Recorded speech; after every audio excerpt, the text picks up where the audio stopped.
Update 1.09 has officially been launched for Call of Duty Modern Warfare, and needless to say, it's not what a lot of people expected. Regardless, it is a big update with a lot of things in it, but the things that are in it aren't really what anyone expected. For example, this update brings 2 new Spec Ops missions, a new classic Spec Ops mission, which we'll talk a little bit about, and on top of that, it also brings gun games. So a lot of new things that it brings to the table, but it also doesn't touch a lot of things that people wanted it to. So in this video, we are going to cover everything that changed in update 1.09, starting from the new items that were added into the game all the way down to the nitty-gritty smaller little bug fixes. So sit back, relax, and enjoy, and without further ado, let's hop in to update 1.09.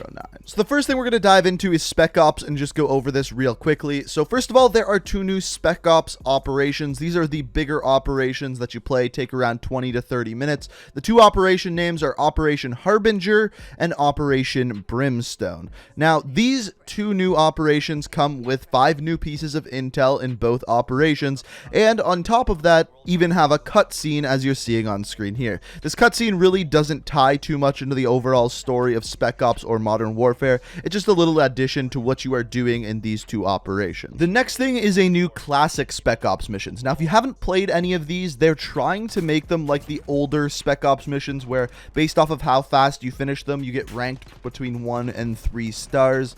And they're kind of similar to older Spec Ops missions. The problem is, though, is that they're just on the multiplayer maps. They're not actually special missions like they were in Modern Warfare 2 and Modern Warfare 3, where the objectives were completely different and took place in the single-player universe. To me, it's just not nearly as fun as the old Spec Ops, but hey, that's just my opinion. But the new mission is called Operation Door Kick, and it takes place on the map Ania Palace. Moving over to the multiplayer side of things, we got 2 new playlists in multiplayer. The first one is Realism Mosh Pit. So this is just realism that includes domination, hardpoint, headquarters, and kill confirmed. Pretty self-explanatory. Now the second one is Gun Game, and I real quickly just wanted to talk about this game mode because it's an interesting one. So first of all, this is the first party game that has been implemented into Modern Warfare. I'm guessing we can expect to see things like Infected, One in the Chamber in the future, but as far as Gun Game goes, it has been pretty much one of my favorite game modes in any Call of Duty game, and the way that they implemented in Modern Warfare adds a nice little twist to it because of all of the attachments that are available on the different weapons. You get a bunch of cool combinations that you probably wouldn't normally try out within multiplayer. So that's a really big positive. Now, there are also some negatives. First of all, there is night mode Gun Game, and I would prefer if these night maps weren't in there at all. It's nice to have one every once in a while, but it honestly seems like I'm playing the night modes more than I'm playing the day maps, and I'd prefer to play more day maps than night maps, but hey, that's just my opinion. The other problem I had with it is the spawns. These spawns are absolutely atrocious. You play in 10-man lobbies on the normal multiplayer maps, and it seems like people are literally constantly spawning right behind you. If you don't literally stay at the very edge of the map, someone is just going to spawn right behind you and you are going to die instantly. I really do think that the spawns can be worked on in this game mode, and if there's one complaint about it, that's my complaint. But it's Gun Game, so I am having a lot of fun playing it. A couple other new things you may have noticed while you were playing. First of all of the tabs in multiplayer or whatever you're playing now have pictures on them, just makes it look a little bit more pretty. And on top of that, if you go and select Quick Play while the match is loading up, there's actually a little icon on screen showing you what game modes you can potentially be put into. So moving on to the things that they actually changed in-game, these things are bug fixes, gameplay changes, things like that. So first of all, the kill feed. This one we knew was coming for a while, but they have removed things from the kill feed like avenging teammates, saving teammates, and when you rank up, that no longer appears in the kill feed, which is nice. That means it's easier to get those quad feeds and triple feeds and things like that. The next thing that they said they did is they shortened the amount of time in execution plays, and I actually tested this. This is the execution time beforehand, and comparing it to afterwards, they're exactly the same. Literally to the exact second, there is no difference. So I don't know exactly what they mean by this, but from what I've seen, there's no change. After this, there's a couple small gameplay changes. For example, smokes with thermals. Beforehand, thermal scopes could not see through smoke. We actually covered that in a previous video, and now you can very clearly, as you can see on screen, you can see through smokes, you can shoot people through smokes. Thermals now work in that situation. The other thing that they adjusted just a little bit is the spotter grenade, aka the snapshot grenade. And basically what this one does now is it just a lot brighter. It doesn't last longer or anything like that. The just orange color that highlights the person is a lot brighter than it was before. So the next one is a big one. It's one a lot of people have been asking for quite some time now, and it has to do with tanks. They finally nerfed tanks, but probably not in the way you wanted them.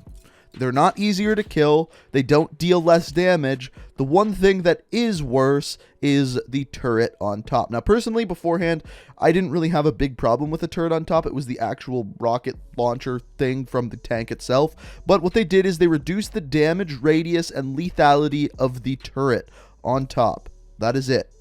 I don't know why that's the thing that they decided to nerf on the tank, but that's what they did. Now, one thing that we keep seeing in pretty much every single update is fixes to challenges and progression and missions. The ones that they fixed in this update include heads up, destroying vehicles with launchers, doing work, aggression, expert gunsmith, and finally one trick pony. So if you're having trouble with any of those, they should be a little bit easier for you to do now. So after this, we have perks, and they didn't completely change the way these perks work. They just kind of fixed things that weren't working properly. For example, spotter, the perk was not marking equipment, field upgrades, or kill streaks through walls in free-for-all. Now it is. There's also a fix for spotter, not marking UAVs in a slightly brightened outline, and now that is fixed as well. For EOD, they did a fix for players losing HUD elements after hacking enemy claymores in certain scenarios. For me, after the last patch, that was actually happening in every scenario, so that's good to see that that's fixed. For quick fix, they fixed something where the perk was not giving faster health regeneration with the throwing knife. That is now fixed. And then finally, amp,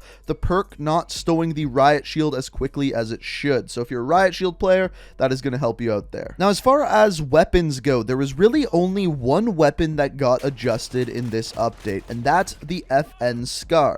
Now, I actually thought that this weapon would get a buff, but in fact, it got a nerf. They increased the aim down sights in time. So in other words, it takes longer to aim down sights with this weapon. Now, they did buff a couple of attachments. First of all, to all barrel attachments and the bipod grip attachment, they reduced the amount of penalties that those attachments had. Now, the odd thing to me is I didn't really see why the Scar really needed to be adjusted whatsoever. It has very high recoil, and in my opinion, isn't one of the best weapons in the game, but they decided to nerf it in this update. And in fact, this is the only weapon nerf in this update, when in reality, I think there's definitely some other weapons in the game right now that could be adjusted over the Scar. So this one was kind of a surprise to me. The only other thing that they touched with weapons is they fixed some challenge tracking for the Model 680 and the RPG. Now, another interesting thing that they added in this update is a couple of new options in the menu. The first of which is actually an option that allows it for every single time you move to automatically sprint. Now, personally, I don't know why you would ever want to do this, but it is now an option. Now, they also made some changes to voice chat options. So there's now 3 different effects you can apply to voice chat within game. The first one is no effect. This is just default voice chat, no additional effects or EQ adjustments. The second one is stealth comms. So this one brings the immersion of the campaign into multiplayer with added SAS radio effects to voice chat. And then the final one is classic chatter. Feeling nostalgic? Coordinate with your team using classic Modern Warfare radio effects.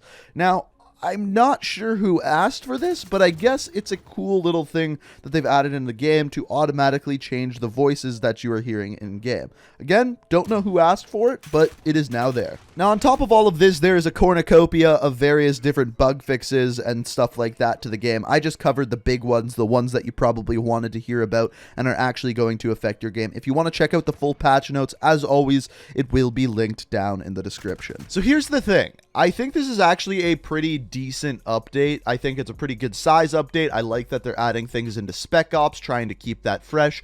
The weird thing, though, is that this is just not the update that many people expected. A lot of people expected changes to the minimap. They expected a full nerf to the tank, which we didn't get. They expected maybe a little bit more weapon balancing to some of the weapons that they may have considered overpowered.